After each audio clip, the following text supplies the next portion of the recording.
이런 잠깐만. 난좀 많이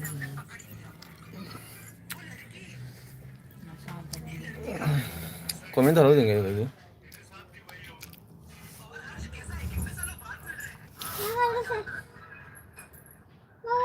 याद है मैं तो बोले live intent Apa dia nanti break tu selalu. दियत खरे है अंगांग Sungguh ke. Row đó nó mày nhưng mà Lah apa? lại Enggak? sao nó sang ngang đôi gì nữa Ini nggak ngali. Komen lak lah jong. Hai terus enggak?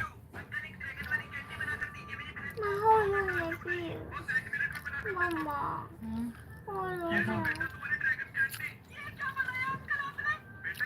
lạc rồi Lak tu di mana? thuê đi tê lấy xe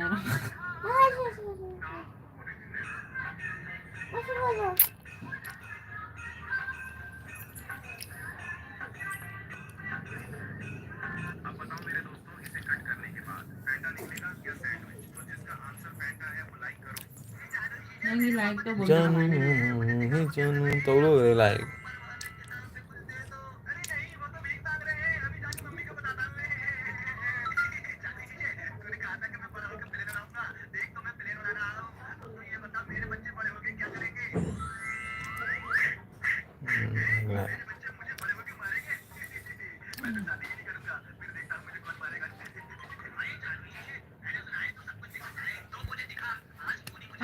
áo đi mà Lại nó cho có mâm đi là mâm mẻ luôn. Sao cái gạt đấy?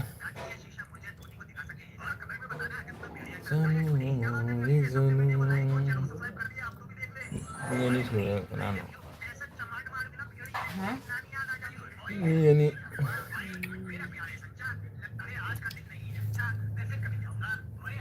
tháp bati kalau tháp bati mana kan salah di kan nasi đồ thì mình like tu Kasi tháp gì đi tháp tu ini tháp gì là gì no punya balik lagi nakanawi utong mo di pura jin di kan lo don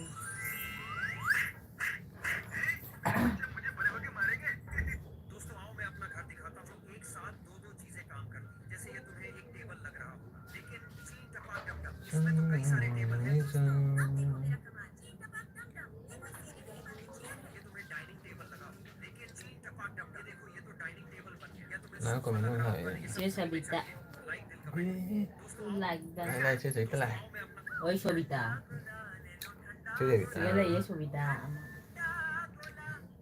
ôi chơi Sobito ang labo kasi so dai mi kumakan ni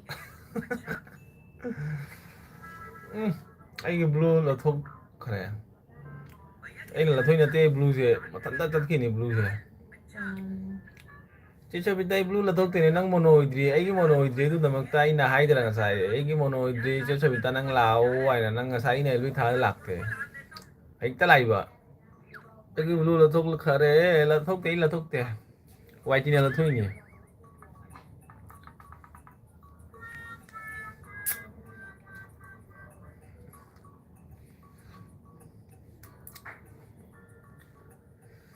Hello, what is your name? And I subscribe your YouTube channel. Thank you. Okay, my name is Rajit Singh. Arzu Meitei blog. Upa Rajit Khanna, Kim Sino. oi guli baro khan lại nè Kalau cai cai sabita, dilum tong macai, dilum, ibu lagi dilum tong ba. Cai sabita kai jang sage. Oh, lakwa super ho rahi na.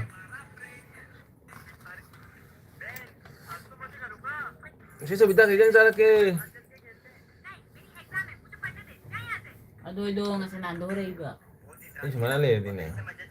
Sampai lagi luar ni mau kerja di. nga ba do adoi do nga sanan do rei Luar Rajit Khanna. Cai masak jam na. Kalau thok kare. Asing bola ni cai. ꯐꯖꯕ꯭ꯔꯣꯅꯦ ꯑꯩꯅ ꯊꯤꯔꯦ ꯍꯥꯏ ꯃꯁꯛꯀ ꯐꯖꯈ꯭ꯔꯦ ꯀꯥꯏ ꯊꯤꯕꯗ ꯃꯁꯛ ꯊꯤꯔꯝꯒꯅꯤ ꯑꯗꯨꯒꯤ ꯐꯖ ꯊꯣꯛꯏ ꯍꯥꯏꯅꯤꯅꯦ ꯅꯣꯡꯅꯔꯛꯀꯅꯨ ꯆꯦ ꯁꯕꯤꯇꯥ ꯅꯣꯡꯅꯔꯛꯀꯅꯨ मसक थी नहीं मसक फजाते थी या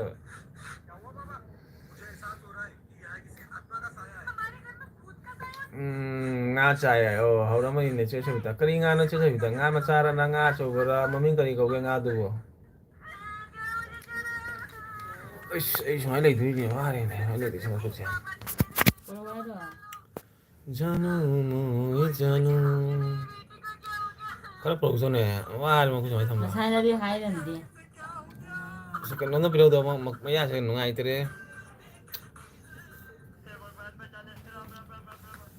oh nung kai Ini maharaja betul nak. Pasal apa mana tu? Pasal ikai. ram phaja ok sa ma le du ta ngai du Ngasing. Ai tinggal. oh be thu la sa Maya se cara kan maya se manu ngeceng ni ya pak. Nungai tahu maya se. Cai nak tindra di nungai tu maya. Jadi kita anang kere masa nungai tu baru bo.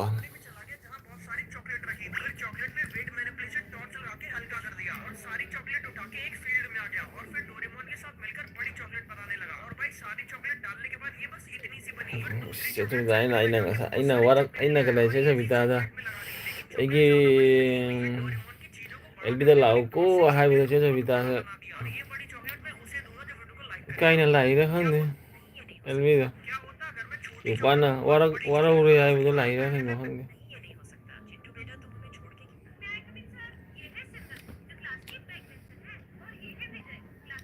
Janu moi janu. Saya bita anda kere kau kau hingol tu kari putih था के ना machine करी था कि दमदागी करी पता ही था लगे फत्री ने करी ना बोलो ना फत्री है इधर करी ना ली no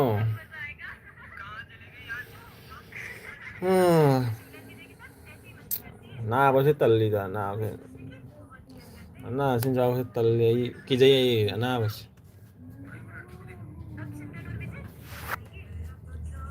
se la ngura Mama honey. शेर भाई स्टेन था मुझे सही बात देंगे hai te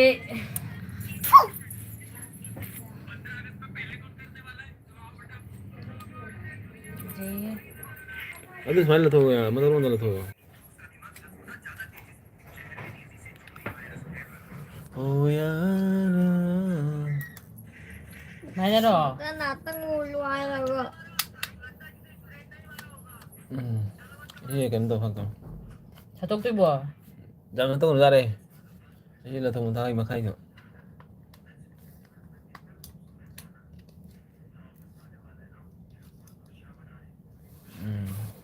mungkin lo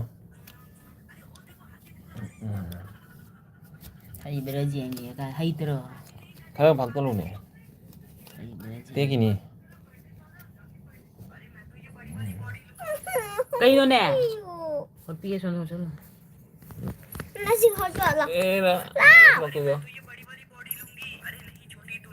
semuanya waktu ini mana ki jai he atau jadi ja de te khin semuanya sama faktor nggak ada spring dia bisa udah semuanya faktor nih oh do hai una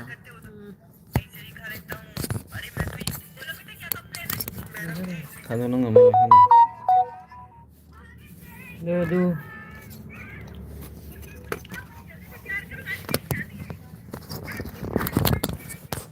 Lula chân iba Kita lâu thuần là iba iba phải rồi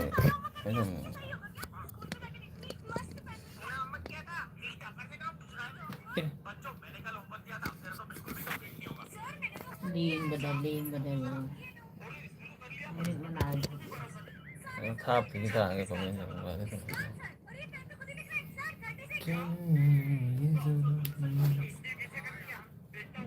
ꯅꯨꯄꯥ ꯀꯦꯝꯁꯤ ꯌꯥꯏ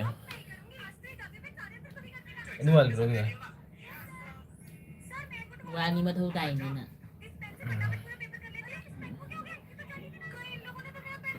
ꯑꯩꯁ ꯅꯨꯄꯥ ꯁꯛ ꯀꯩꯅꯣ ꯂꯣꯏ ꯎꯔꯦꯅꯦ ꯈꯥꯔꯦ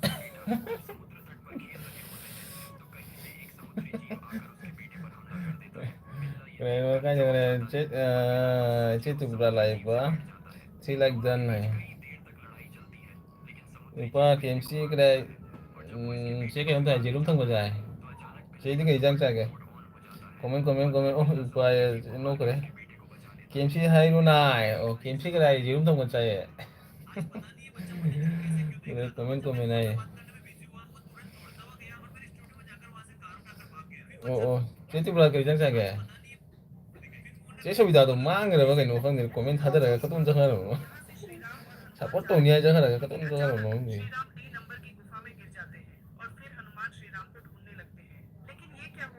ꯇꯞꯍꯜꯂꯨ ꯈꯔ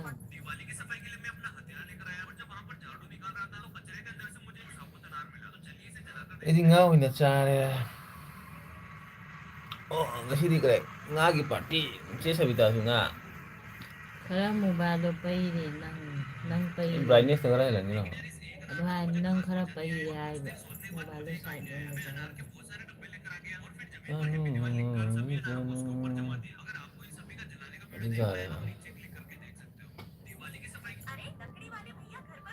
ꯏꯕꯣꯜꯁꯨ ꯊꯥꯔꯝꯃꯤ ꯃꯥ ꯊꯥꯕꯅꯦ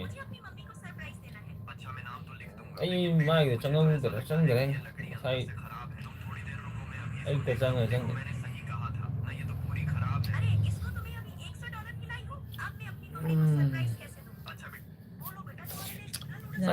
ꯌꯥꯔꯦ ꯊꯥꯅꯤꯡꯗ ꯁꯨꯝ ꯊꯥꯔꯤꯅꯤꯗ ꯀꯣꯃꯦꯟꯒ ꯄꯥꯅꯤꯡꯗ ꯁꯨꯝ ꯇꯧꯐꯝ ꯂꯩꯇꯅ ꯍꯥꯏꯇꯥꯔꯦ ꯀꯩꯗꯧꯅꯤ ꯚꯤꯗꯤꯑꯣ ꯊꯥꯒꯠꯄꯁꯨ ꯀꯔꯤ ꯍꯥꯏ ꯃꯇꯝꯗꯣ ꯂꯩꯇꯕ ꯆꯦꯅꯦꯜꯁꯦ ꯚꯤꯗꯤꯑꯣ ꯀꯨꯏꯔꯦ ꯊꯥ ꯑꯅꯤ ꯐꯥꯔꯦ ꯑꯗꯨꯗꯒꯤ ꯁꯨꯝ ꯀꯩꯗꯧꯗꯣꯏꯅꯣ ꯍꯥꯏꯅ ꯁꯨꯝ ꯑꯦꯜꯕꯤꯗ ꯊꯥꯖꯤꯜꯂꯤꯅꯤꯗ ꯅꯣꯡ ꯐꯥꯗꯣꯛ ꯚꯤꯗꯤꯑꯣ ꯊꯥꯒꯠꯄ ꯉꯝꯗ꯭ꯔꯕꯅꯤꯅ ꯑꯦꯜꯕꯤ ꯉꯥꯛꯇꯪ ꯊꯥꯔꯒꯦ ꯊꯥꯖꯜꯂꯨ ꯌꯨꯕꯔꯥꯖ ꯈꯟꯅꯥ ꯅꯆꯦ ꯈꯨꯠꯁꯦ ꯈꯤꯇꯪ ꯆꯤꯜꯂꯤ ꯁꯥꯎꯅꯨꯀꯣ ꯌꯨꯕꯔꯥꯖ ꯈꯟꯅꯥ ꯍꯣꯏ ꯆꯦ ꯁꯥꯎ ꯆꯥꯛ ꯆꯥꯔꯕꯁꯤꯕꯨ ꯀꯩꯗꯧꯔꯕꯅꯣ ꯅꯨꯡꯗꯥꯡ ꯊꯦꯡꯕꯁꯨ ꯀꯩ ꯊꯕꯛ ꯇꯧꯕꯤꯒꯦ ꯅꯨꯄꯥꯒꯤ ꯗꯣꯂꯔ 100 ꯐꯥꯔꯕꯣ ꯆꯦ ꯐꯥꯗ꯭ꯔꯤꯗ ꯀꯥꯏꯗꯒꯤꯅꯣ ꯚꯤꯗꯤꯑꯣ ꯊꯥꯒꯠꯇ꯭ꯔꯦ ꯈꯔ ꯄꯟ ꯂꯩꯔꯦ ꯈꯔ ꯋꯥꯠꯂꯤ ꯚꯤꯗꯤꯑꯣ ꯊꯥꯒꯠꯇ꯭ꯔꯕꯅꯤꯅ ꯗꯣꯂꯔ ꯊꯣꯛꯈ꯭ꯔꯦ ꯆꯪꯉꯛꯇꯔꯦ ꯌꯥꯝꯗ꯭ꯔꯦ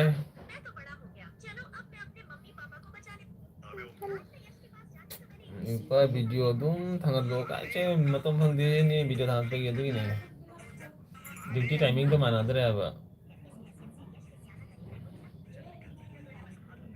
ꯑꯗꯨꯒꯤ ꯁꯨꯝ ꯁꯨꯇꯤ ꯐꯪꯕ ꯅꯨꯃꯤꯠꯇ ꯊꯥꯒꯠꯄꯅꯤꯅ ꯚꯤꯗꯤꯑꯣ ꯇꯧꯕꯒꯤ ꯀꯩꯅꯣꯁꯨ ꯂꯩꯇ꯭ꯔꯦ ꯏꯟꯇꯔꯦꯁꯁꯨ ꯌꯥꯎꯔꯛꯇ꯭ꯔꯦ ꯚꯤꯗꯤꯑꯣ ꯊꯥꯒꯠꯄꯒꯤ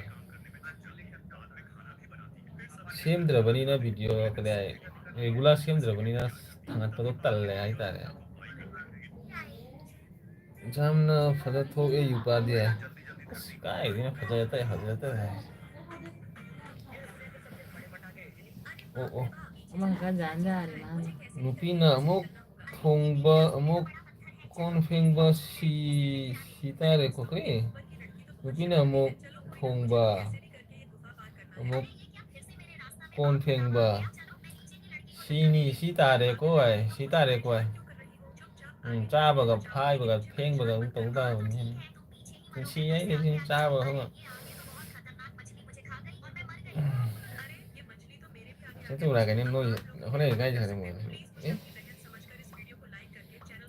ꯑꯣꯐꯤꯁ ꯆꯠꯄ ꯑꯣꯐꯤꯁꯇꯒꯤ ꯍꯜꯂꯛꯄ ꯂꯣꯏꯅ ꯊꯥꯒꯠꯂꯣ ꯀꯥꯏꯗꯒꯤꯅꯣ ꯑꯗꯨ ꯑꯩ ꯕ꯭ꯂꯣꯛ ꯁꯦꯝꯕꯁꯦ ꯍꯩꯅꯗꯦ ꯑꯗꯨꯒꯤ ꯃꯇꯝꯁꯨ ꯃꯊꯧ ꯇꯥꯏ ꯅꯪ ꯚꯤꯗꯤꯑꯣ ꯁꯦꯝꯕ ꯍꯥꯏꯁꯦ ꯃꯊꯧ ꯇꯥꯏ ꯑꯩ ꯕꯦꯗꯦꯁꯦ ꯀꯩ ꯇꯧꯔꯤꯅꯣ ꯃꯇꯝ ꯃꯊꯧ ꯇꯥꯏ ꯚꯤꯗꯤꯑꯣ ꯁꯦꯝꯕ ꯍꯥꯏꯁꯦ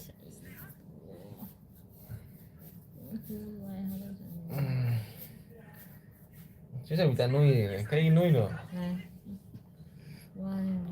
No no no. Anh chỉ cần no. Phát là no.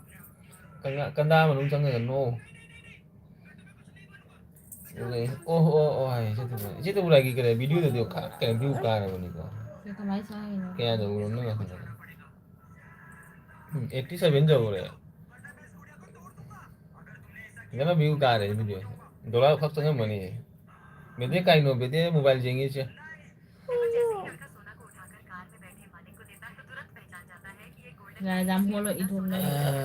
Chứ tôi lagi cái video itu dollar क्या लाके.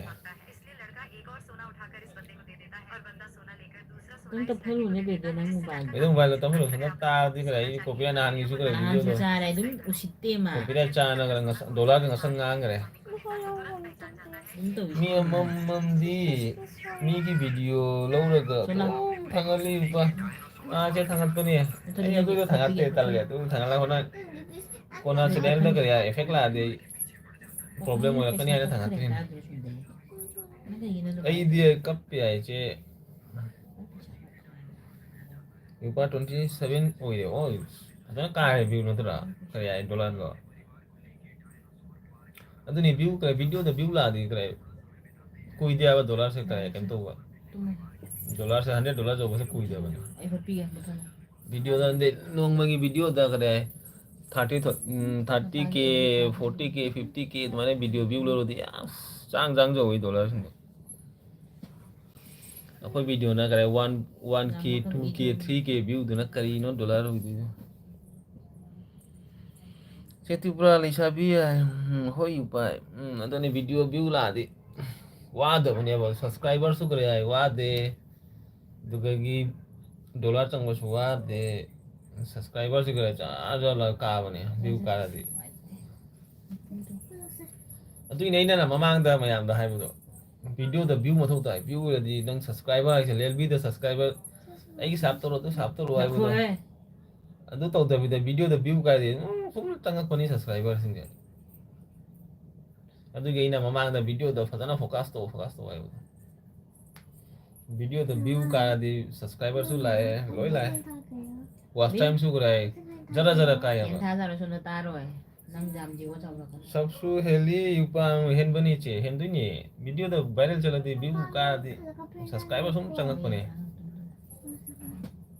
अदुनी नि मयाम द ममांगदा हाई बदो अनोबा चैनल पाइबो चिनो मयाम द हाई LB दा जामना फोकस तो दना वीडियो दा ना जाम फोकस तो आए बता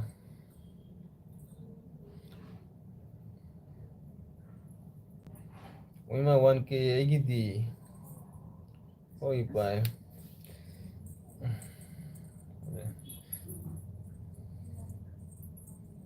सेतुला खरा दिन वाखल दे खरा नुवाय रंगमनि को व्यू का बसे वाखल नुवाय मनि मोनो यम दर्दी हंदा की वीडियो से ना मोनो का पूरा ओरमनि हंदा की वीडियो से ना आपसो 1k euro heli wow ya mina du de aduni ai gisu matam da kare video viral hoyi bodo tu ko soi wa ge de du da tai wa ge de video viral hoyi bodo sum subscribers su lai views su lai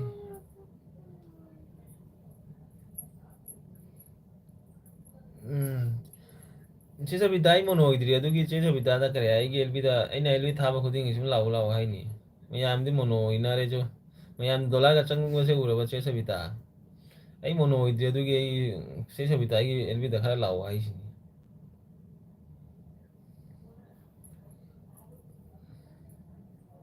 cesa bita tari bo super hai na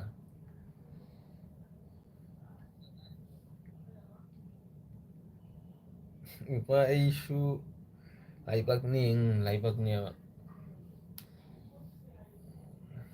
adani kanagi video kan matam da kariyo khangong dia ba sini upa skanna kam kare cesa bita lau ko kap kanu ai chu lak tin nang gel bida nang su mono idri bani nai su mono idri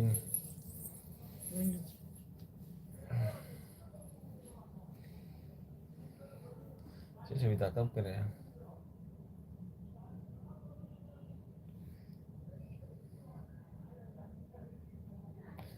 ꯑꯩꯈꯣꯏ ꯄꯥꯔꯇꯤꯗ ꯀꯅꯥꯃꯨꯛ ꯂꯥꯛꯇꯦ ꯑꯩꯒꯤ ꯑꯦꯜꯕꯤꯁꯦ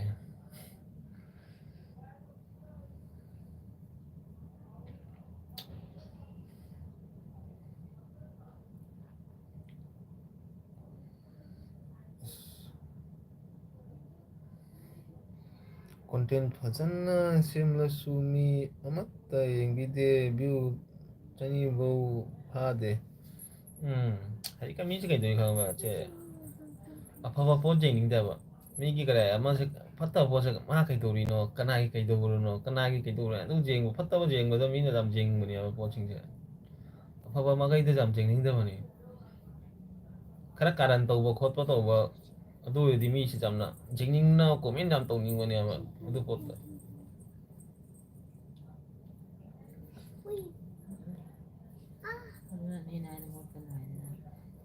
ꯑꯗꯨꯅꯤ ꯃꯤ ꯑꯐꯕꯒꯤ ꯄꯣꯠꯇ ꯀꯔꯤ ꯍꯥꯏ ꯐꯖꯅ ꯌꯦꯡꯗꯕꯅꯤ ꯃꯤ ꯑꯃ ꯐꯠꯇꯕꯒꯤ ꯃꯔꯝꯗ ꯊꯥꯡꯒꯠꯂꯗꯤ ꯌꯥꯝ ꯌꯦꯡꯉꯦꯕ ꯚꯤꯗꯤꯑꯣꯁꯤꯡꯁꯦ ꯑꯗꯨꯝ ꯍꯣꯜ ꯂꯩꯗꯤ ꯍꯥꯒꯠꯆꯕ ꯑꯁꯤꯅꯤ ꯀꯣꯟꯇꯦꯟ ꯃꯤꯒꯤ ꯀꯔꯤ ꯍꯥꯏ ꯃꯌꯥꯝꯅ ꯊꯥꯡꯒꯠꯂꯤꯗꯣ ꯎꯗ꯭ꯔꯥ ꯑꯃꯒꯤ ꯚꯤꯗꯤꯑꯣ ꯂꯧꯔꯒ ꯑꯃꯒꯤ video ꯊꯥꯡꯒꯠꯄꯤꯗꯣ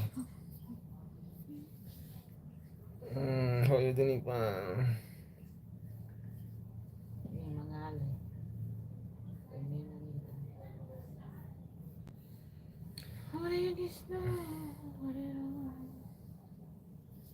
khá kanan tuh video udah khá kanan tuh tak berarti ya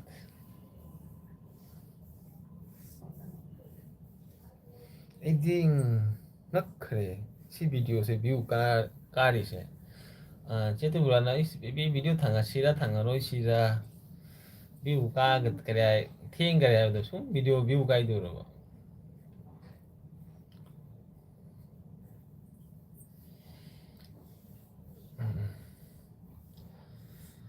komen sih sebita aja ina hangi se ta de ai gel bita lau hai ga ma kirim khomak te sih sebita mono ba jau hai le wai mono lu hai ga khom de supa ta thau le gare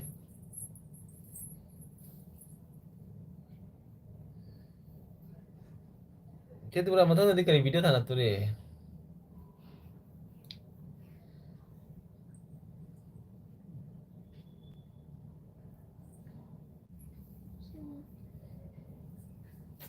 Bede nang sih kayak itu lagi ya. Kang hidup tan.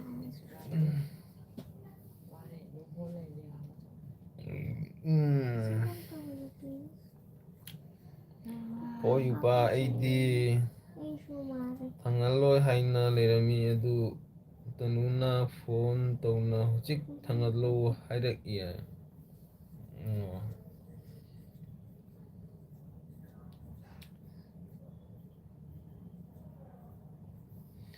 ini kaya kali haidena lekai amagi mi mani na ko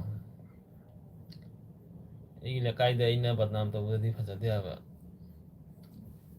ꯑꯗꯨꯒꯤ ꯑꯩꯁꯨ ꯈꯜꯂꯤ ꯁꯨꯝ ꯍꯥꯏꯅꯤꯡꯗꯦꯗ ꯃꯌꯥꯝ ꯑꯦꯜꯕꯤꯗ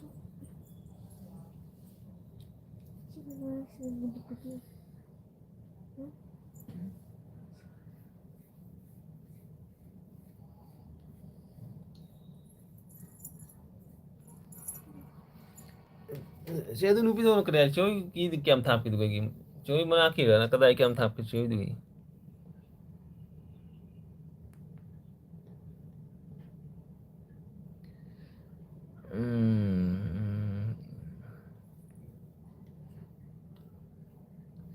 ꯂꯥꯛꯂꯤꯁꯤꯗꯤ ꯂꯥꯛꯇꯣꯔꯕꯅꯤ ꯂꯥꯛꯎ ꯂꯥꯛꯎ ꯆꯦ ꯁꯕꯤꯇꯥ ꯂꯥꯛꯑꯣ ꯑꯩ ꯃꯣꯅꯣ ꯑꯣꯏꯗ꯭ꯔꯤ ꯐꯥꯎ ꯂꯥꯛꯑꯣ ꯅꯨꯄꯥ ꯈꯔ ꯂꯥꯞꯄꯤ ꯌꯥꯏ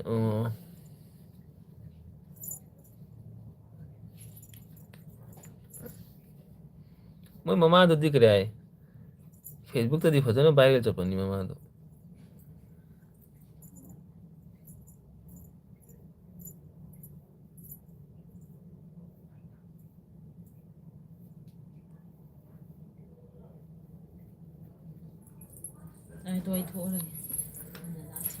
ꯆꯦ ꯁꯕꯤꯇꯥꯅ ꯍꯣꯏ ꯍꯣꯏ ꯍꯥꯏ ꯍꯣꯏ ꯍꯣꯏ ꯆꯦ ꯁꯕꯤꯇꯥ ꯂꯥꯛꯄꯤꯌꯨ ꯂꯥꯛꯄꯤꯌꯨ thank you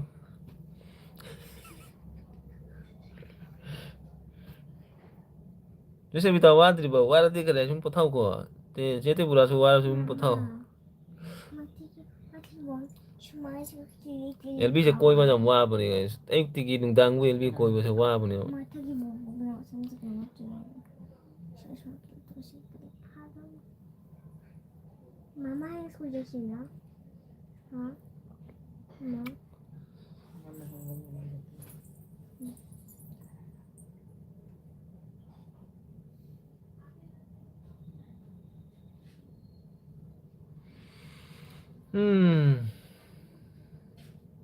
Para kanna no kanu ko fagi man bro ai man de he che sabita no ini kanu che sabita fagi do ja tra ba che sabita thamoi sing ni ai khangi ni ai fagi to ini kanu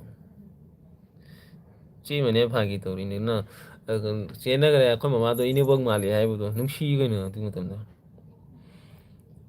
video ka thangatre ini bog ka kawramani nang nupa mi mayamna chasi haina chalure video kapure adugi tamak moina police ta report tawrimi Đấy thằng nó khi đi bây giờ thang lapang video kai daw kai da ꯍꯥꯏꯔꯤꯕ ꯃꯣꯏꯅ ꯑꯩꯉꯣꯟꯗ case ꯇꯧꯔꯕꯅꯤꯅ ꯑꯩꯁꯨ ꯍꯧꯖꯤꯛ ꯃꯣꯏꯕꯨ case ꯇꯧꯒꯦꯅ ꯄꯨꯂꯤꯁꯇ ꯆꯠꯂꯨꯔꯦ ꯍꯥꯏꯕ o ma kare video thangali haine che kare ma so kare nupi do video thangali haine reels ꯁꯦꯝꯃꯤꯕ ꯅꯠꯇꯦꯕ ꯃꯤꯅ ꯊꯥꯡꯒꯠꯂꯛꯏꯅꯤ ꯃꯥ ꯊꯥꯡꯒꯠꯂꯛꯏ ꯅꯠꯇꯦ mina thangali da mai ma thangalang mani na mina mai video da lora thangalang mani ꯀꯗꯥꯏꯗ ꯃꯅꯤꯄꯨꯔꯒꯤ ꯃꯤꯅ ꯁꯤꯗ ꯆꯠꯂꯤ hojikti sauningge hojikti sauningge mayam kare choi do kare noi kare mohila samiti kare do gi maira pai bi sing leitero gi kare student union ga leitero do it Meitei gi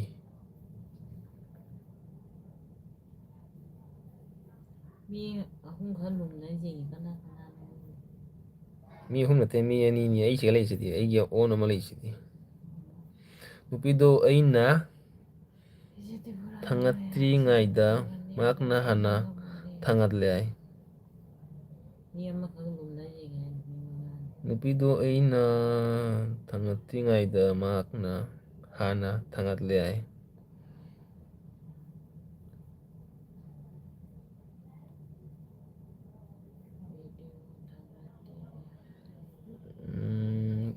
nupido kare ma facebook ai khangde nupido facebook ta sum ai di facebook dam chang da bani facebook ta khangde facebook ma ma dam hana ai mai moi mama gi kare uram ya ba mama na video ka thangat pa su jenga mi facebook ta comment ka tharu de sum jenga ga mai lila do jenga ga sum jenga dum to mani do kare che se bitana kare video thangate ai mono iroi ai lb su koi ba jamna ngamde ai hoine che se bita video do thangal lu ne noi ne lb ta ai le video do khara thangal lo nuti kare ai chak thongi ai siga hingon da kare pot thari do ai kari zoom gi kare thabak kari khara le do do thangal lu kino ai gi jenam se chumai chaure jenam chumai thari ni si chumai tawri ni du tawri thangal lu kino du khulak ta le bani na mai video thangat pa jai ꯇꯔꯦꯠ ꯂꯥꯛꯑꯦ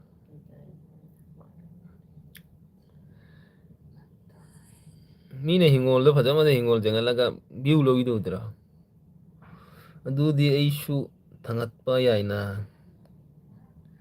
adudi aishu thangat pa yaina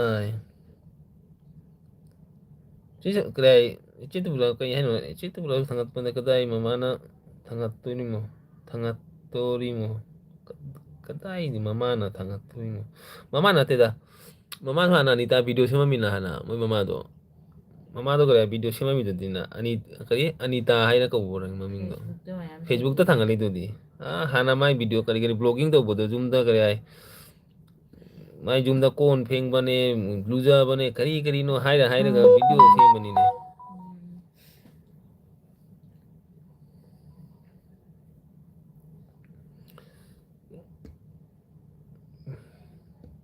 anita ga to gi rebita ga haina leibo no tra nupi do mo do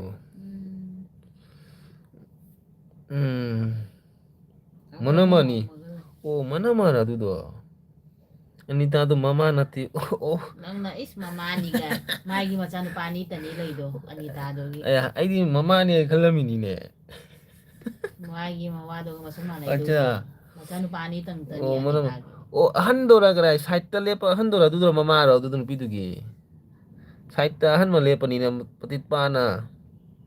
Nupadoy masanupi. Nupadoy masanupi. Mamagi mawag masanupi. Masak tu mana ido dra mawaga mana is Anita masanupi ni ga. Anita gi macanu pani tani laido. Ini Anita gi nga ni ga khaluri ni. Masanu pini ga khaluri. Nomusu ude su kare kai di masanupi tulay na. Mana mani, mana ma, mana mani, mana ma. Hoi hoi, hoi hoi hoi. Maigi macanu pani tang tani laido. Sao masuk ke ayan ga. Mufana jas khana ai kap ke pen nai. Kari gi kap tuino. Kap kanu ye che sabita. Hey. Che sabita. Khara khara white se khara. Kain to de ne focus to de di khara matam pi de di wa bani. White se khara matam pi batai content khan batai kari thangal laga phadani kari thangal. Sumina chare na mina thangal le na sum ja de ni. Kita ga ma se mi thum na bani. Revita duna Anita gi man. Revita duna Anita gi mandhoni kare mandhoni ai ra. Mandhoni ai ra. Mandau. Pung kya tare. Pung tara ma khai tare. Kai to sino.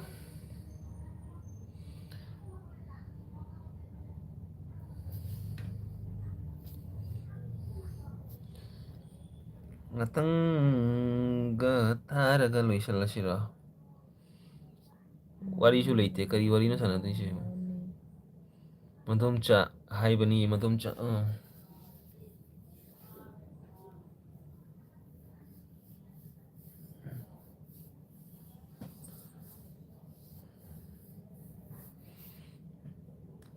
Chicha bita se ngai te ko mana LB se tharam ba se na. LB tha ba di re chicha bita nang na gi to bu. Che sabita LB tha ba di na gi re no khang di ni mai story se na re ta hai se LB to bai ro khang di ni. Chimita lại này chimita 5 like ta na lại nó lại chimita welcome chimita chắc chắn bo je sabita no kare upa mi tare lai ne chitu bras no kare adu ne ba je sabita se LB thaman na gi re ke no hang dei khali ni chinta to ri nei chu kare sum kare tom dai da khali ni je sabita se hana LB tharam ba se LB tha na re hai bu to ke LB tha di na ri ra kai no khali ni je sabita du gi ra Mumita nungairi boy. Cuma Mumita nungairi. Care nang di cara bo. Care kare. Ce care chu. Jerum thong ma chai. Ce di kang sui thong ma chai hai man ko nga sai. Nga sai sarma gel bi da. Hai gi man. Sarma do nga sai lau hai la lak te man ako. Nungairi e Tripura kadam kam tawri ke ai kai digin no hipa des khanna khoi kang sui ni ai che sabita na pung che sabita yel bi do pung ya le pung teret ki du gara pung kya gi no tharam tha bani ko ana pung teret ki du ka pham man yel bi do pham ga ai su lai ni du to na pung teret ni pan teret ma khai ni pan ki du ga ke no cháu bi là vẫn lối bộ để đấy rồi issue nungai đi hai ba ta rồi chứ mà mình ta chế thì bữa cái video mà pata na view ka bani viral chal bani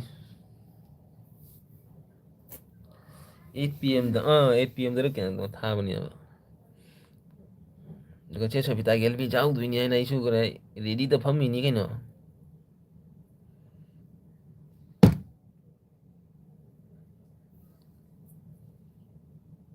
Kita bagi kira kira WD क्या सूरज के ने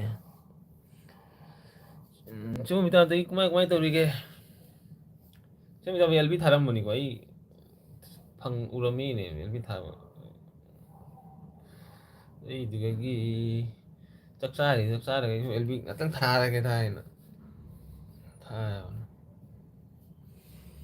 oi udri ne video tripura ki tripura ki latest video ma lei bani jong 87K lau ra bani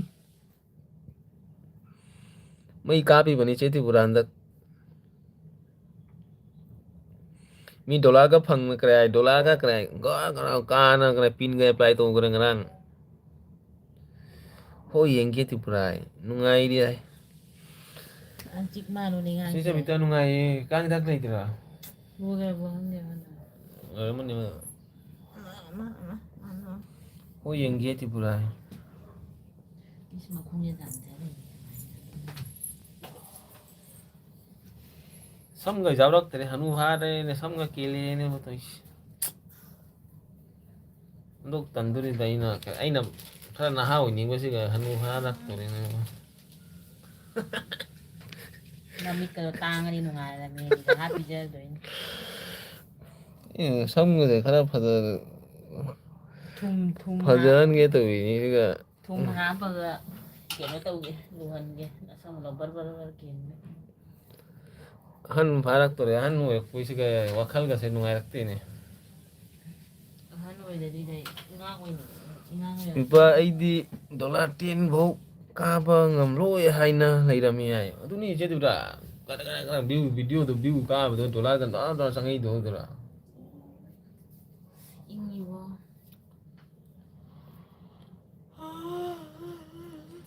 kaya ba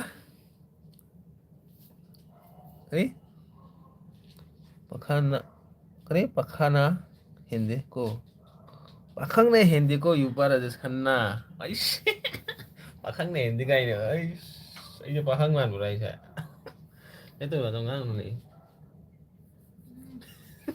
Langok ka ni eh. gamay na kanu ko milay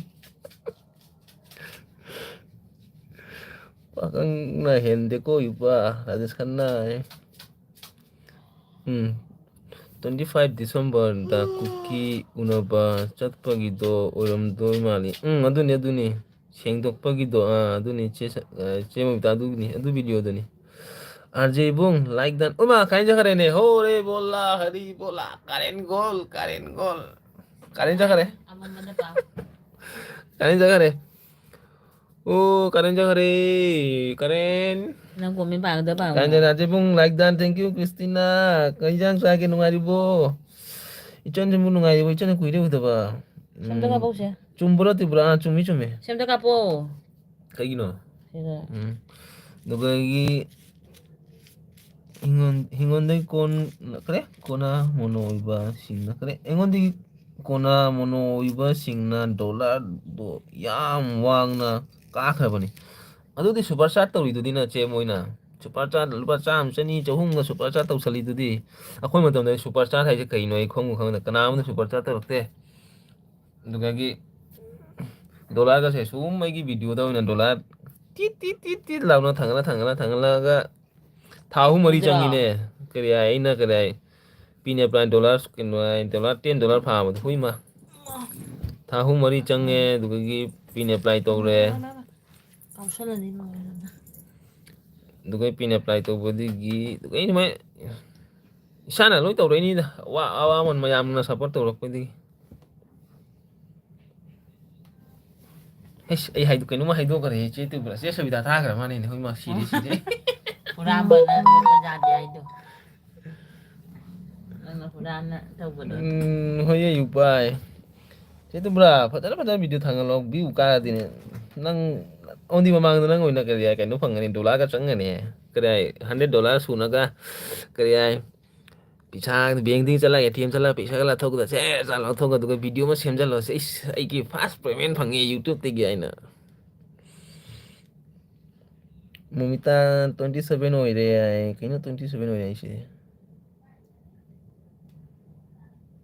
27 phare ba dollar ibung kari mathel chara ge 오 크리스티나 kaino chae yerum thongbo chae noi di kai jang chage o tipra yamna phare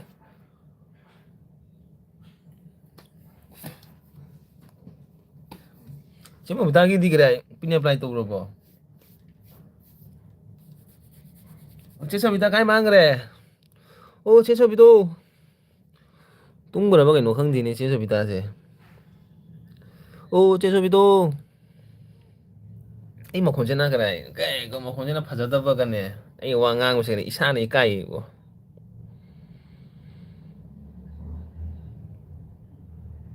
mayam digre makhon ja phajabana lb daga is makhon e kya nungsi ma makhon nga khoi makhon je digre ai san naga kare le oi ni bom go la ro na makhon ne mi sing na digre yam nungsi na o chetu pura nungsi bi kari mathil charage nungai ri bu ga khone di chetu pura kari mathil charage khoi makhon ga mana de sabita mangre che sabita do ina ai ge lb da full support to hai ga kai cha kare ai mono di bol lai wa ga che sabita to kai o che sabita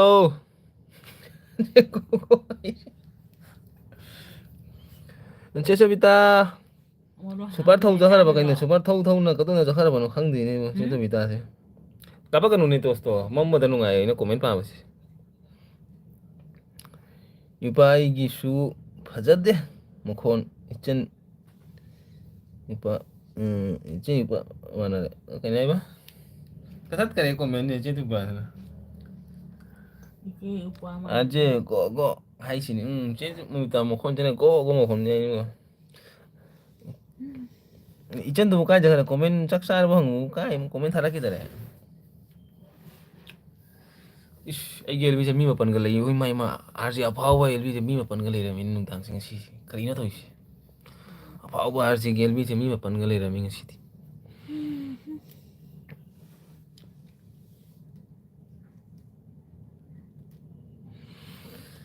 che ti ba da kai comment ka kare yupa ai gi su phajade chen yukre che yupa mana re che tu bra gi di mokhon ji sum ja ba ne kena khoi di mokhon ja de da mi na khoi mokhon che wa ngang mo da nungsi da ba mokhon jal ni ai ba mi ate de kare wa ngang mo da nungsi ba mokhon leina khoi di wa ngang mo da nungsi da ba mokhon ni ba khoi mokhon nungsi da ba ni thamoi di kare sing ba ni da yupa di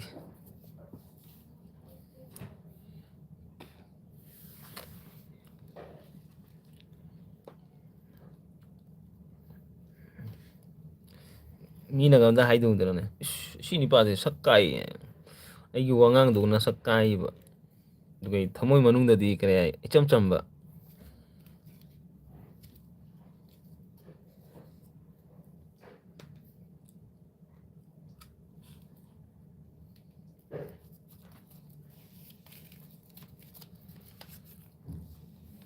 chỉ thì em nung si he du mai hai cái nuôi nông dân cái đấy chỉ đủ là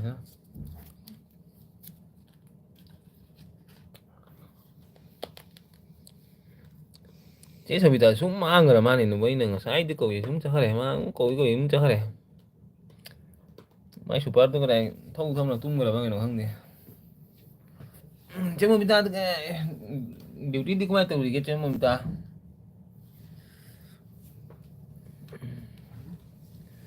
cũng là cái tạm mà lùi xe là gì nữa tức là mấy em chú cái waram mà nè LB coi ngày ấy thì cái nung đàng coi LB coi ngày waram mà nè yupa che su chat lage hoyo che sorry che tu pura chalo thenge da tum jaro indam da se ga kare dam thenge nei bosun ngai ro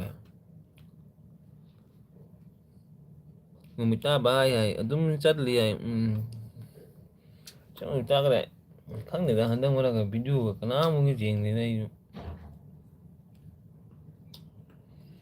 khang de handang wala video ga mai video jeng ba phau dire ôi cái nó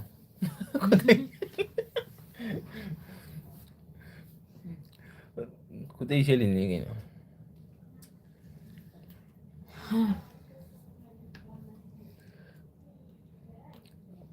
너 ꯀꯟꯗꯣꯛ ꯂꯤꯂꯥꯅꯤ ꯇꯧꯔꯤ ꯆꯦꯜꯕꯤꯁꯤ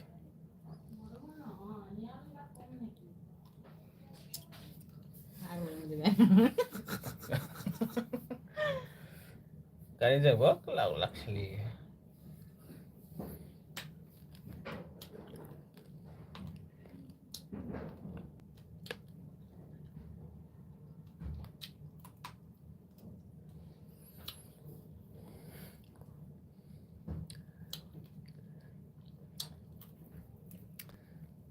Jangan tahu kayak apa yang video saya kira channel saya buku mana kayak dulu jahat tereda.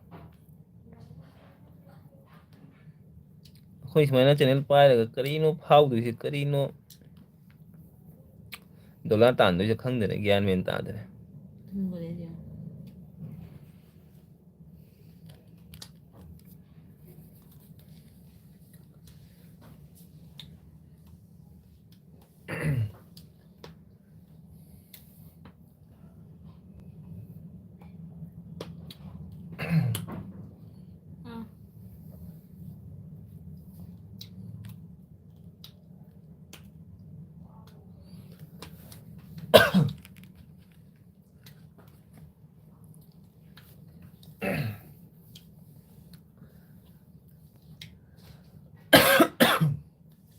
Kuah hari ya.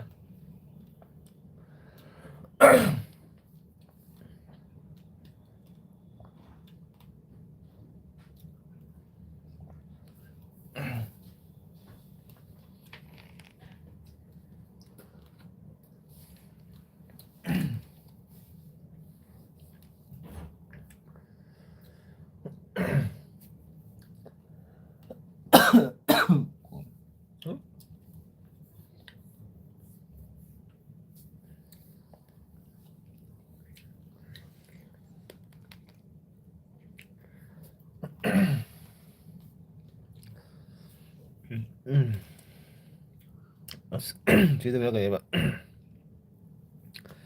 As memori ki sum lain sana sum kan dari dah ideal dia. Mana cakap minta itu apa ni fast payment mah di pangningi kan kau. Itu mah apa monetize mah orang ni fast payment mah laku sih harau gua mah lihat ni. Miki kira mi ai sih kira. Nasi mah pot mah udah di pot sih kira. Fazai itu fazai langsung kira. Matang dah kom kira. Apa amat tu? Mi aja apa amat loh itu bani aja kira. Mi pun sih aja.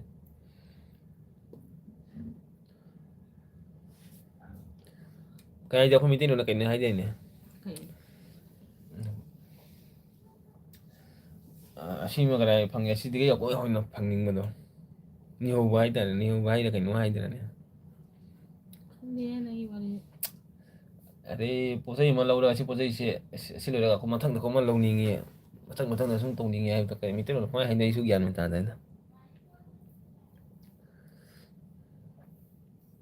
Gua haba waba ni sing thak o khara.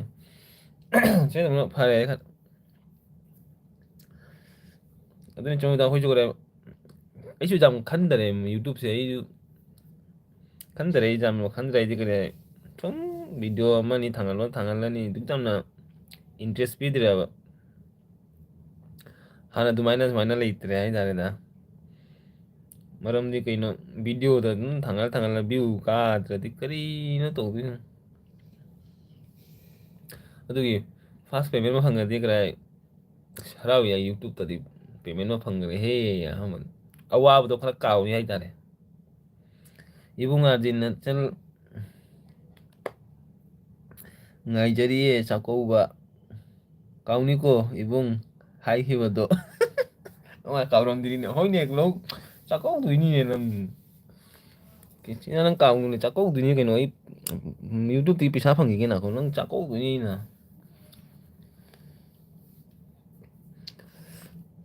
kaw de chane kawram diri ni bo ai di kawra bai khalu re kawram diri ni ibung aje nachal ngaijari chako ba kauni ko ibung hai ki bado kaw de chako du ni ꯑꯗꯨꯅꯤ ꯀꯌꯥꯝ ꯀꯧꯗꯣꯏꯅꯣ ꯏꯕꯨꯡ ꯆꯥꯛꯀꯧꯕꯅꯤ ꯍꯥꯏꯔꯒ ꯑꯗꯨꯅꯤ ꯀꯌꯥꯝ ꯀꯧꯗꯣꯏꯅꯣ 그yam 까고도있노 이봉니 ꯀꯌꯥꯝ ꯀꯨꯏꯗꯣꯏꯅꯣ ꯍꯥꯏꯕ. ꯀꯌꯥꯝ ꯀꯨꯏꯗꯣꯏꯅꯣ 하이다 ꯀꯌꯥꯝ ꯀꯨꯏꯗꯣꯏꯅꯣ 아차 너니 그yam 꾸이도이노 이봉 자꾸바니 하이다가 꾸려래 자까우두니 나코는 ꯍꯌꯦꯡ ꯆꯍꯤꯗ ꯆꯥꯛꯀꯧꯕꯤꯔꯣ. ꯃꯊꯪꯗ ꯂꯥꯛꯑꯣ ꯒꯨꯍꯥꯇꯤꯗ ꯑꯣꯏꯅ ꯆꯥꯛꯀꯧꯍꯜꯂꯒꯦ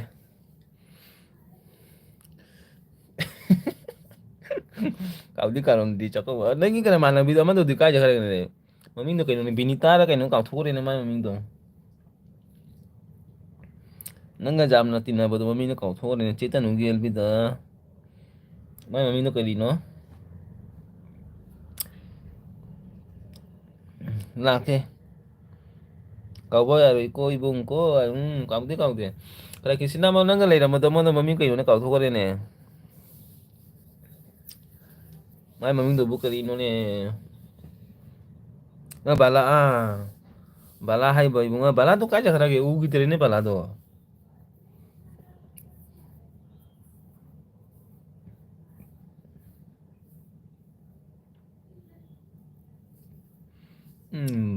ꯕꯂꯥꯗꯣ ꯀꯃꯥꯏꯅ ꯇꯧꯔꯤꯒꯦꯅꯦ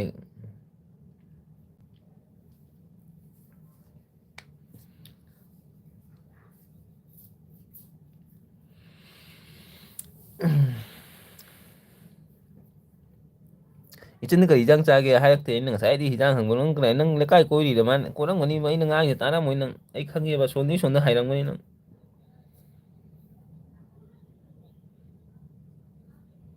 ꯑꯩꯁ ꯁꯜꯃꯥ ꯍꯧꯖꯤꯛꯇ ꯂꯥꯛꯏꯕ ꯅꯪ ꯑꯩꯅ ꯉꯁꯥꯏꯗꯒꯤ ꯑꯦꯜꯕꯤ ꯊꯥ ꯅꯪ ꯍꯧꯖꯤꯛꯇ ꯂꯥꯛꯏꯕ ꯀꯥꯏ ꯆꯠꯂꯨꯒꯦ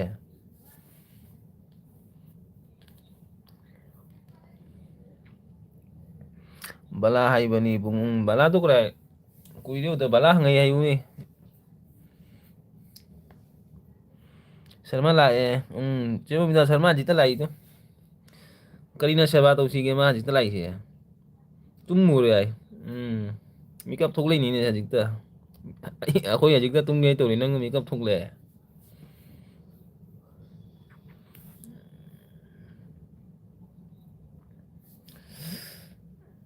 ꯀꯥꯡꯁꯣꯏ ꯆꯥꯏꯌꯦ ꯏꯕꯨꯡ ꯑꯩ ꯀꯔꯤꯝ ꯀꯌꯥꯝ ꯀꯣꯏꯗꯦ ꯏꯕꯨꯡ ꯑꯩ ꯅꯦꯠ ꯅꯨꯡꯉꯥꯏꯇꯕ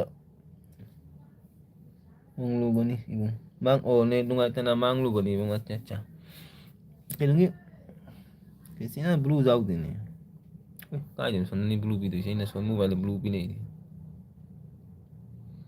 ꯁꯜꯃꯥ ꯀꯔꯤ ꯏꯟꯖꯥꯡ ꯆꯥꯔꯛꯀꯦ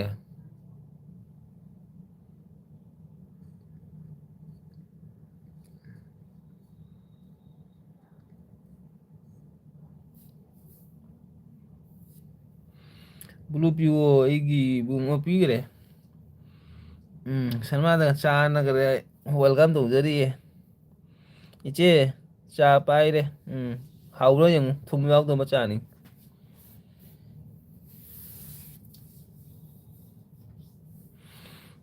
ꯑꯩꯗꯤ ꯁꯦꯕꯣꯠꯀ ꯉꯥꯒ ꯊꯣꯡꯕ ꯅꯪꯗꯤ ꯌꯥꯏ ꯑꯩ ꯀꯔꯥꯏ ꯗꯦꯂꯨꯝ ꯊꯣꯡꯕ ꯆꯥꯏ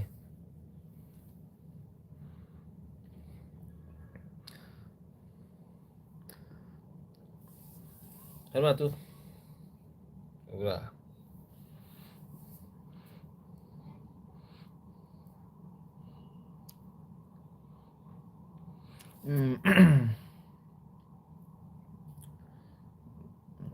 ꯀꯥꯡꯁꯣꯏ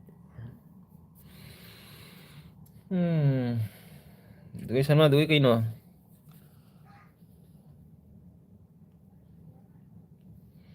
ꯃꯁꯛ ꯐꯖꯩꯍꯦ ꯋꯥꯎ ꯑꯥꯔꯖꯦꯁꯦ ꯐꯖꯕꯅꯤ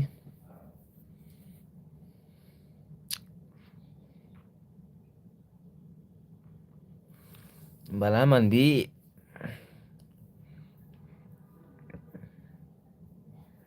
ꯁꯜꯃꯥꯅ ꯃꯁꯥ ꯐꯖꯩꯒ ꯍꯥꯏꯕꯗꯣ ꯉꯁꯥꯏ ꯑꯦꯜꯕꯤꯗꯒ ꯑꯩꯁꯦ ꯐꯖꯗ꯭ꯔꯒ ꯍꯥꯏꯕꯗꯣ ꯕꯂꯥ ꯃꯥꯟꯕꯤꯅꯤꯅꯦ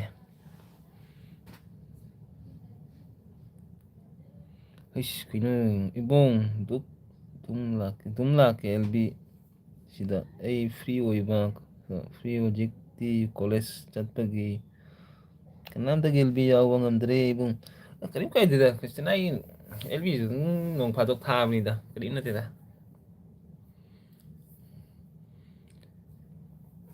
ꯍꯣꯏ ꯍꯣꯏ ꯑꯗꯨꯝ ꯂꯥꯛꯑꯣ ꯑꯩ ꯌꯥꯝ ꯑꯦꯜ ꯕꯤ ꯊꯥꯗꯦ ꯁꯨꯝ ꯃꯔꯛ ꯃꯔꯛꯇ ꯑꯩꯅ ꯊꯥꯅꯤꯡꯕ ꯃꯇꯝꯗ ꯕꯛ ꯂꯥꯎ ꯑꯦꯜ ꯕꯤ ꯊꯥꯖꯤꯜꯂꯤ ꯃꯇꯝ ꯀꯅꯥ ꯀꯔꯤ ꯊꯥꯔꯤꯅꯣ ꯀꯅꯥ ꯀꯔꯝꯕ ꯃꯇꯝꯗ ꯑꯦꯜ ꯕꯤ ꯊꯥꯔꯤꯅꯣ ꯀꯔꯤꯝ ꯈꯪꯗꯦ ꯑꯩꯅ ꯊꯥꯅꯤꯡꯕ ꯃꯇꯝꯗ ꯊꯥꯖꯤꯜꯂꯤ ꯀꯅꯥꯝꯇꯁꯨ ꯍꯥꯏꯔꯝꯗꯕ ꯑꯩ ꯑꯦꯜ ꯕꯤ ꯊꯥꯅꯤ ꯀꯥꯏꯅ ꯔꯥꯁꯤꯗꯤ ꯑꯂꯣꯏꯕꯤꯅꯤ ꯔꯥꯁꯤ ꯂꯩꯕꯣ ꯍꯥꯏ ꯂꯣꯏꯕꯅꯤ ꯔꯥꯁꯤꯅ ꯔꯥꯁꯤ ꯐꯖꯗ ꯂꯩꯕꯅꯤ ꯔꯥꯁꯤ ꯍꯤꯔꯣ ꯃꯥꯟꯕꯅꯤꯅꯦ ꯎꯔꯥ ꯐꯖꯕꯅꯤ ꯕꯂꯥ ꯃꯥꯟꯕꯤꯅꯤ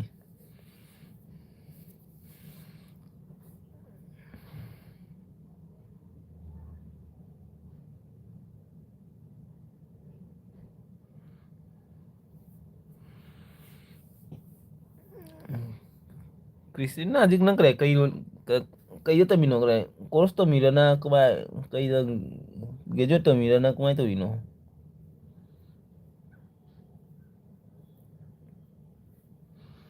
ꯄꯨꯄꯨ ꯗꯨꯂꯨꯗꯨꯁꯨ ꯀꯨꯏꯔꯦ ꯊꯦꯡꯅꯈꯤꯗꯕ ꯏꯕꯨꯡ ꯄꯨꯄꯨ ꯗꯨꯂꯨꯗꯣ ꯀꯩꯗꯧꯔꯅꯣ ꯈꯪꯗꯦ ꯂꯥꯛꯈꯤꯗ꯭ꯔꯦ ꯃꯥ ꯑꯦꯜ ꯕꯤꯗꯒ ꯍꯧꯖꯤꯛ ꯎꯗ꯭ꯔꯦ ꯃꯥ ꯊꯣꯛꯂꯛꯀꯅꯤ ꯑꯃꯨꯛ ꯐꯥꯎꯗꯣꯔꯛꯀꯅꯤ ꯑꯃꯨꯛ ꯊꯕꯛ ꯆꯤꯜꯂꯝꯒꯅꯤ ꯃꯥ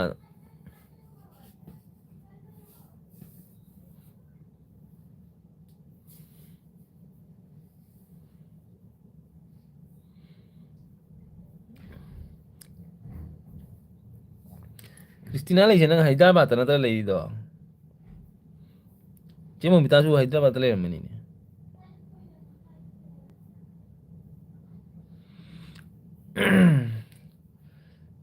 ꯆꯥꯎ ꯆꯥꯎ ꯀ꯭ꯋꯥꯗꯣ ꯅꯁꯛꯇꯣ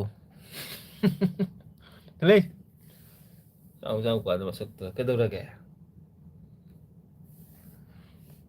ꯄꯨꯄꯨ ꯗꯨꯂꯨꯗꯁꯨ ꯀꯨꯏꯔꯦ ꯊꯦꯡꯅꯈꯤꯗꯕ ꯏꯕꯨꯡ ꯆꯥꯎ ꯆꯥꯎ ꯀ꯭ꯋꯥꯗꯣ ꯅꯁꯛꯇꯨꯒ ꯀꯩꯗꯧꯔꯒꯦ ꯃꯁꯛ ꯀ꯭ꯋꯥ ꯆꯥꯔ ꯃꯁꯛ ꯊꯤꯕ꯭ꯔꯥ ꯑꯩꯁꯦ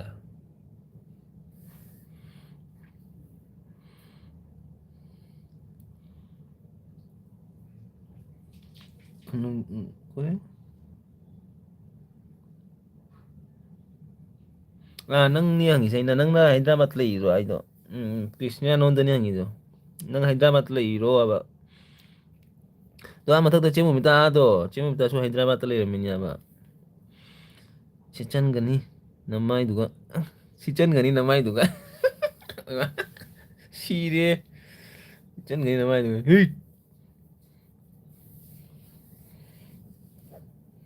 ꯁꯤꯠꯆꯟꯒꯅꯤ ꯅꯃꯥꯏꯗꯨꯒ ꯁꯤꯁꯦ ꯃꯑꯣꯡ ꯉꯥꯡꯉꯛꯏꯅꯦ ꯁꯤꯁꯦ ꯀ꯭ꯋꯥ ꯆꯥꯕ ꯃꯥꯟꯕ ꯀꯥꯏꯅꯣ ꯀ꯭ꯋꯥ ꯎꯝꯃꯤꯅꯤ ꯎꯝꯃꯤ ꯁꯨꯝꯕ꯭ꯔꯥ ꯁꯤꯒꯅꯤ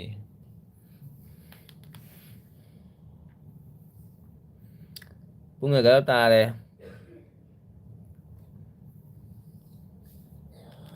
ꯃꯤꯅꯤꯠ 5 ꯂꯣꯏꯔꯒ ꯂꯣꯏꯁꯤꯜꯂꯁꯤ ꯊꯦꯡꯉꯦ ꯇꯨꯝꯃꯁꯤ ꯍꯥꯟꯅ ꯂꯩꯔꯝꯃꯤ ꯏꯕꯨꯡ ꯍꯥꯏꯗ꯭ꯔꯕꯥꯠ ꯍꯧꯖꯤꯛ ꯑꯟꯗ꯭ꯔ ꯄ꯭ꯔꯗꯦꯁꯇ ꯂꯩꯌꯦ ꯏꯕꯨꯡ ꯑꯣ ꯍꯥꯏꯗ꯭ꯔꯕꯥꯠꯇ ꯂꯩꯔꯤꯕꯣ ꯍꯧꯖꯤꯛꯁꯨ ꯈ꯭ꯔꯤꯁꯇꯤꯅꯥꯏ ꯐꯨꯔꯤꯠ ꯂꯩꯅ ꯂꯩꯇꯦ ꯀꯥꯏꯅ ꯀꯥꯏꯗꯩ ꯑꯃꯟꯕ ꯐꯨꯔꯤꯠꯅꯤꯅꯦ ꯁꯤꯁꯦ ꯂꯥꯎꯔꯦ ꯌꯥꯗ꯭ꯔꯦ ꯐꯨꯔꯤꯠꯁꯦ ꯄꯩꯁꯥꯒ ꯄꯥꯏꯗꯕꯁꯤꯒ ꯅꯥꯟꯊꯔꯦ ꯐꯨꯔꯤꯠꯁꯤꯡꯁꯦ ꯎꯔꯒ ꯑꯃꯟꯕ ꯐꯨꯔꯤꯠꯅꯤ ꯁꯤꯁꯦ ꯁꯜꯃꯥꯟ ꯅꯪ ꯐꯨꯔꯤꯠ ꯈꯔ ꯊꯥꯔꯛꯎꯅꯦ ꯅꯣꯏꯗꯨꯒꯤ ꯅꯪ ꯀꯩꯅꯣ ꯇꯧꯋꯤ ꯍꯥꯏꯗꯨꯗꯤꯅ ꯀꯔꯤ ꯍꯥꯏ ꯐꯤꯒ ꯁꯥꯏ ꯍꯥꯏꯗꯨꯗꯤ ꯈꯨꯗꯩꯒ ꯈꯔ ꯊꯥꯕꯤꯔꯛꯎꯅꯦ ꯈꯨꯗꯩꯁꯨ ꯂꯩꯇꯔꯦꯅꯦ ꯑꯩꯕꯨ ꯈꯨꯗꯩꯗꯣ ꯈꯔ ꯊꯥꯕꯤꯔꯛꯎꯁꯦ ꯈꯨꯗꯩ ꯐꯖ ꯈꯨꯗꯩ ꯀꯔꯤ ꯂꯩꯕꯗꯣ ꯈꯔ ꯊꯥꯔꯛꯑꯣ ꯂꯩꯇꯔꯦ ꯍꯧꯖꯤꯛꯇꯤ ꯍꯥꯏꯗ꯭ꯔꯕꯥꯠꯇ ꯆꯦ Andhra Pradesh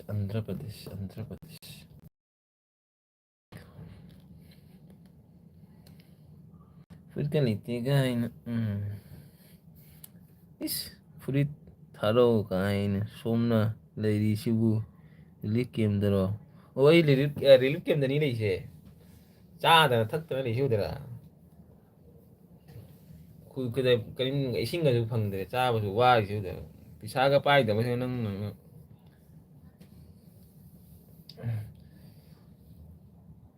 Aku mobailnya siapa lagi ya? Si mobailnya pakai. 스윗 타로가 있는 somna leirisibu rilkemdro rilkemdani leirise warene ibung ai che tanuda muk ngahak chatlukige ko ibung gunai hoi kesna chalo ai solution dro ni jam kui tha roi a sarma lak do ngatang wai sana ba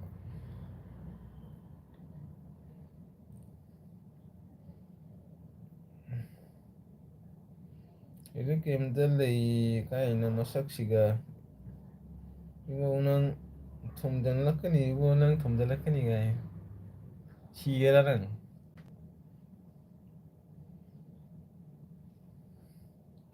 ibung suna hak lau che tanuda hoi lạc lên là tăng chứ tăng cũng thay đi có lạc lên là tăng là chắc là một cái này cái xe nó chắc là một lạc lên là tăng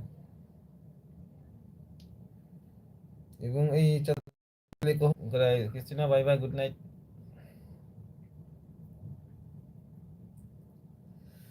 cái kiểm tra lấy cái nó mất sắc xì gà của nó không được lắc cái gì cơ này không được lâu này phay người mà phay rồi siêu ra siêu một siêu ra siêu ra cái kem dani mà lấy xe cũng mà cái kem dani lấy xe udara se porda khalaga lấy xe udara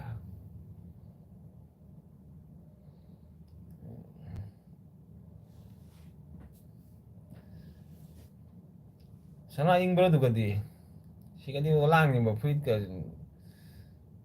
ti sa lấy xe udara इसके comment मतलब क्या हो जाते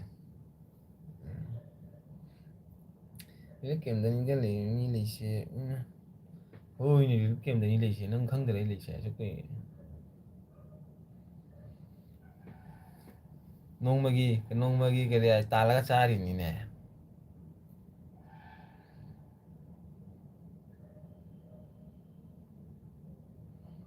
뭔가 있다거나 마삭세 우보다 타라게 후리또 타라고 하자면 타라고 cái nó size taro cái L size taro ko cái L size li liya ba mediano te L size to itu kala taro do cái free to kala jenga taro da sama ing bro du gadi si gadi ing de ne dang da kara kalau ngolam dai da kara ing ya tadi ing de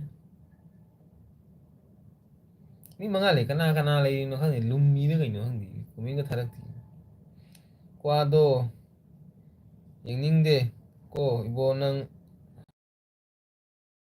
nu sai ge nang hai da wow mà đi nào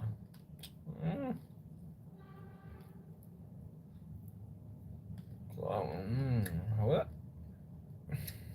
hả kem chỉ qua đó nhìn đi coi bọn năng nu bao đâu nè hào bao nhiêu người nó qua cha sai rồi qua thi được cái này nó qua đi mà người ta biết là thật là cái hay bao được cái gì qua đi đó ngay bên này sao đó xe bốt mà mình năng cái không được cái xe bốt 통이 제디야 세봇 만미니도 세봇 통이야 지금 제가 아저씨 뭐싹 퍼져더라 bakang 장난은 제가 아저씨 뭐싹 퍼져더라 이 하나니 노이루 그래 마사지 그래 돈노 라고 보니 그 하나니 타박 그래 다마 타박 잡다 팜네 어디 마사가세 딴라 사실 내가 타박 잡는데 가라 모양 강가 와게 나온데 치게 꾸 뿌야만 해 주지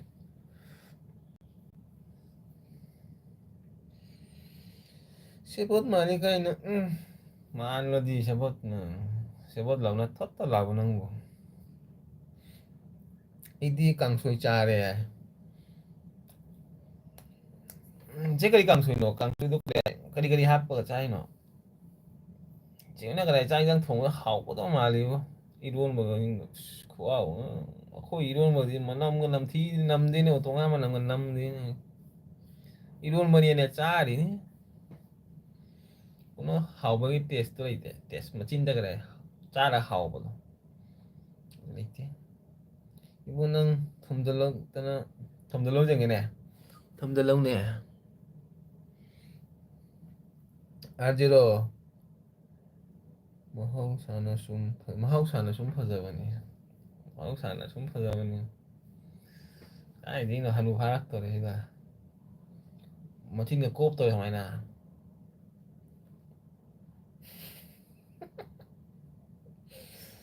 tillo mana kangsu ya tillo mana kangsu kumai chai no chetan agara che mo bida tillo mana kangsu kumai nai ngasi wa usa di ne ima ki una thak thak nikle nikani nang tillo mana kangsu to kumai chai no che mo bida I tillo mana kangsu cha di ne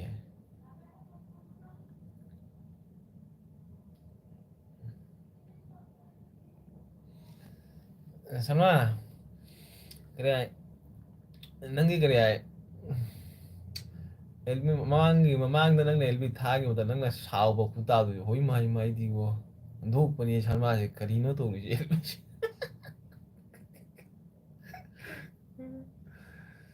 तेरे को किसने बोला है आने के लिए उल्टा उल्टा कमेंट मत करो जाओ साला गायना मचिन का वना उई मा सीधी सीधी 그게 아이나 가라 사온 버가 와이 마 사오지 아재 와팅아 그누난 와팅아 그누난 건다 가 그럼 더 거기 우이 마 아이 까우디 năng 사오기도 우이 마 पानी मिला अगर ना साव को कुत्ता दे लाइक लेके चला जाता है किस लिए एलबी में आता है हाँ लाइक देने में क्या पैसा जाता है क्या लाइक पुबई ना बता खुशाओ बोलते हुई माई लाइक से तराक ले रहे मीने अजी मपन खतंग ले रहे मीने गाय ना खुशाओ बोलते हुई माँ लाइक देने का मन है देने का मन नहीं तो मत करो ना लाइक किसे लाइक करता है तो lo mi sar na nang na mama da kara LB do hui ma cáo ngồng nguyên nang là like ta kara ai sau bo kuta do hui ma like tau de na sau kuta मेरे को 20 like चाहिए 30 like चाहिए गाय तो रुको है ना यामना हाउगनी try तो नहीं यंगो आजे होच ट्राई तो आजे ना सेबोट हाई तो 시 요일에 기보다 기비대다 아제 바이오 그 제목부터 허이 제목부터 바이오로 살아게 좀 그래 떤 설마 하나랑 로살라가 아제 바이오가 좀 이건 기본나 이마이 비마이 기본나 이마이 비마이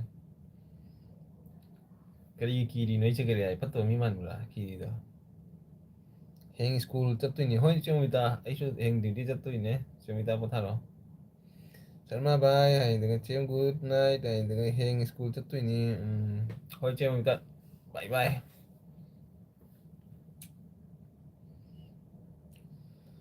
설마 로살라 싫어 그러니 미 레이테 미 kana no khang de lung ni je mi taruk ko de le kana no khang de le anje issue chatla ge da sama hoya chala issue chatla ge noi matung ina ge issue chatla ge anje issue chatla ge hoi sama chala si issue bye bye hai se hoi chala ge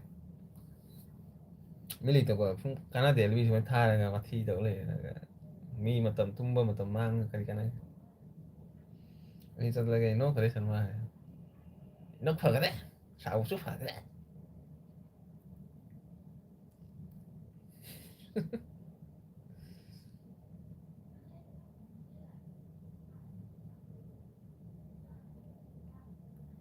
cái last bài thôi chứ bye bye sige sharma là cái sắp tới thì sige sắp tới thì nó sharma short नहीं short तो करे कि nó तो जाते नहीं comment तो जाते करेगी ना किसी का ना ना से बहुत मान ली मुझे नहीं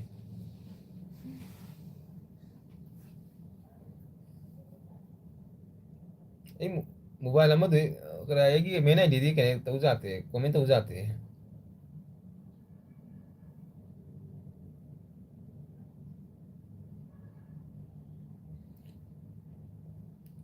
잠깐만 인강들이 그래 클래스 क्या 가라게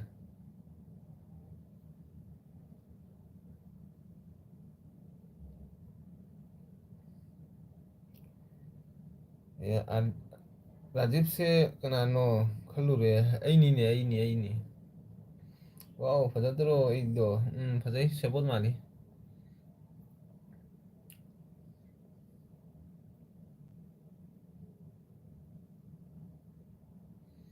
잠깐만 인강 클래스 क्या 가라게